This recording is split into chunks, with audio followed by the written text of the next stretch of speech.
Good morning, good afternoon, good evening, wherever you're watching from. This is Sports back here with another video. Just like that, the NFL season has come and gone once again, and we're about to crown the Super Bowl champs. But before that, we got to crown the NFL award winners, the MVP, the Offensive Defensive Player of the Year, the rookies, the comeback, and the coach. Who do they go to? Who's the best of the best? This is my opinion, and this is who I think is going to win. Feel free to drop your award winners in the comments below. Let me know if you agree or disagree. Let's start a good conversation. Let's get to the awards, starting off with the Coach of the Year. For the Coach of the Year, I have Jacksonville Jaguars, Doug Peterson. In the previous year, when they went 3-14, led by Urban Meyer, it looked like there was no sense of urgency. Where were they supposed to go from here? What were they supposed to do? It really felt like they were at the lowest of the low. After having 2 seasons with the number 1 overall picks in Trevor Lawrence and Trayvon Walker, they bring in former Super Bowl winning head coach Doug Peterson, hoping to be the guy to elevate Trevor Lawrence. And elevate he did. Through the first 12 weeks, it didn't really look as if they were going to be in the playoffs at all. A struggling team. They lost 40-14 to Detroit at one point. And this just looked like this team wasn't really going to be going anywhere. And then it starts with a comeback win against the Ravens. That was where we first started showing a little bit of support to these Jaguars. And as they were 4-8 through 12 weeks, it seemed like maybe all hope was lost. But in a weak AFC South, a chance there was. They went 9-8 through their last 4 games, beating the Titans, the Cowboys, I don't remember who else, but they went on a crazy 5-game winning streak to clinch the AFC South in Week 18 versus Tennessee.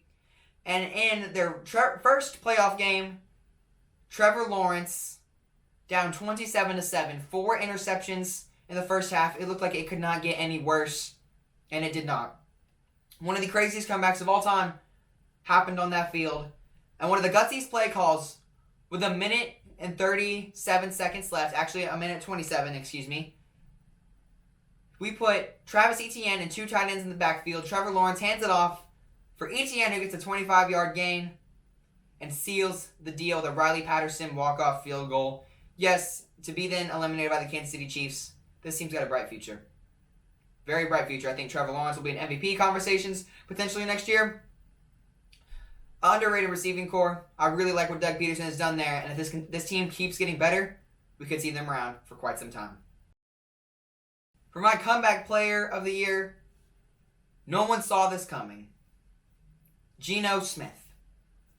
In a season where the Broncos acquired Russell Wilson for 2 firsts, 2 seconds, a 5th, Drew Lock, Noah Fant, and Shelby Harris, everything looked like Seattle's direction was the tank.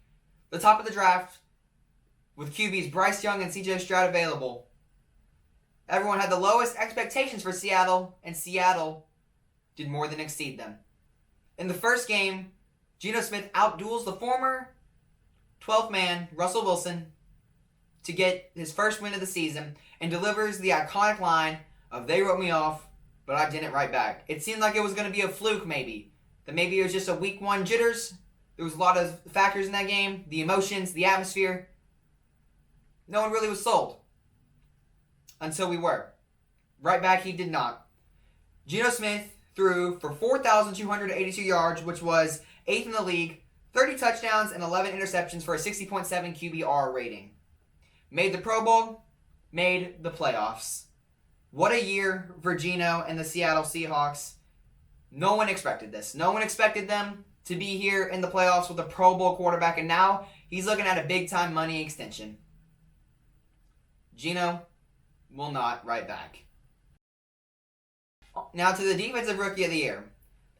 This guy is not just one of the best rookie cornerbacks, but one of the best in the league. Y'all know who I'm talking about. Sauce Gardner. For the New York Jets, this man came in and had one of the best seasons in the entire league. I feel like he maybe even should have been a finalist for Defensive Player of the Year, but he will easily lock this award up unanimously. He allowed 54 yards in man coverage all season. 54 in man coverage. Lockdown threat. Had 60 tackles, which was the team leading. Led the league with 20 pass breakups, only allowed 1 touchdown. This year, he allowed 33 receptions for 344 yards. The only touchdown he's ever allowed in his college and NFL career. There is a guy who will be around for Lord knows how long. Elite if I've ever seen it. Now, we'll keep on rolling on to the Offensive Rookie of the Year because these guys go hand in hand. Garrett Wilson. 83 receptions for 1,103 yards and 4 touchdowns.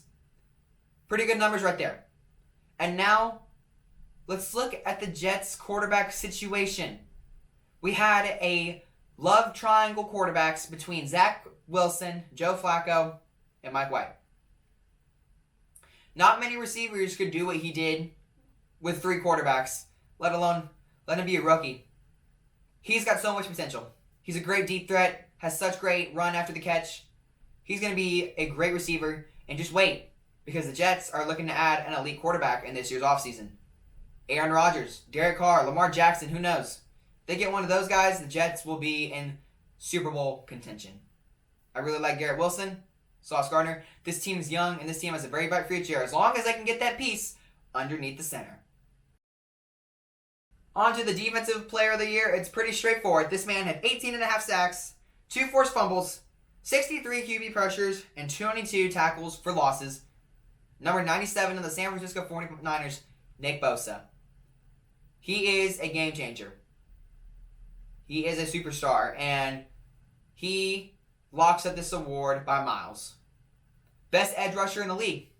He was fantastic this year and led a very run-limited San Francisco 49ers defense. The stats are all you got to hear. Nick Bosa, Defensive Player of the Year. The Offensive Player of the Year, he hits the gritty, he wears purple, and he's a Minnesota Viking. This one's an obvious one as well. Justin Jefferson led the league in receptions and yards for 128 receptions for 1,809 yards, which is the single season Vikings receiving record. Only Randy Moss had more. He is 2 of the top 3 receiving seasons for Minnesota. In 2023 and 2021, Justin Jefferson is going to be an all-time great. He had 8 touchdowns. The man is a scoring machine. Wide receiver 1 in fantasy. He is a machine. He is him. Justin Jefferson, amazing season. And guess what? We're only going to be expecting more. I'm really interested, though, to see what the quarterback situation is going to be for Kirk Cousins and the Vikings. But until then, let's shine on the greatness of Justin Jefferson. The highest honor of them all.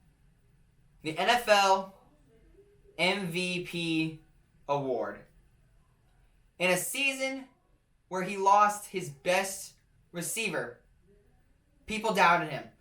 They said he wouldn't make the playoffs. They said his run was over. Patrick Mahomes.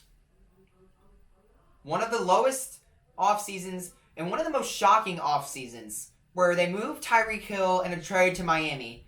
They acquire a completely revamped wide receiver room of Juju, Mecole Hardman, Marquez Valdes-Scantling, Justin Watson, and later added Kadarius Toney. Obviously, this seemed like a downgrade. You lose one of the best receivers in the game, and people said it was over for him, but it was not.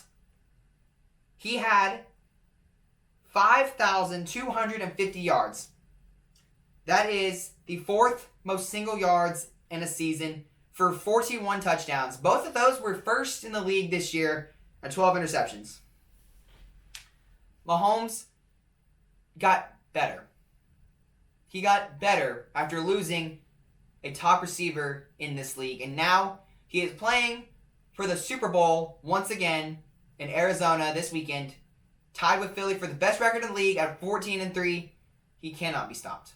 I don't think he will be stopped. I think Mahomes is the best quarterback talent we've seen ever. Do I think he's the GOAT? Nope. He is absolutely not. But he's the greatest quarterback talent we have ever seen. And there's nothing like it. There never might be anything like it. Mahomes is generational.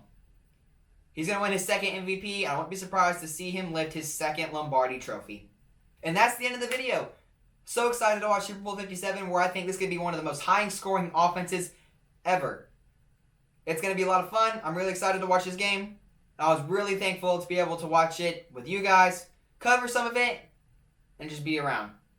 Thank you guys so much for watching this video. If you guys, please are not subscribed yet, drop a subscribe. We're trying to hit 200 subscribers before the end of February. Drop a like if you enjoyed. Turn on that bell so you never miss another one of my videos. Comment down below what you guys think of my opinions on the award winners, and feel free to start a conversation. I love to chat with you guys. Got some huge stuff in the works right now. Got a really huge announcement that I'm going to be putting out sooner than later. And until then, this is Ty Talk Sports signing off.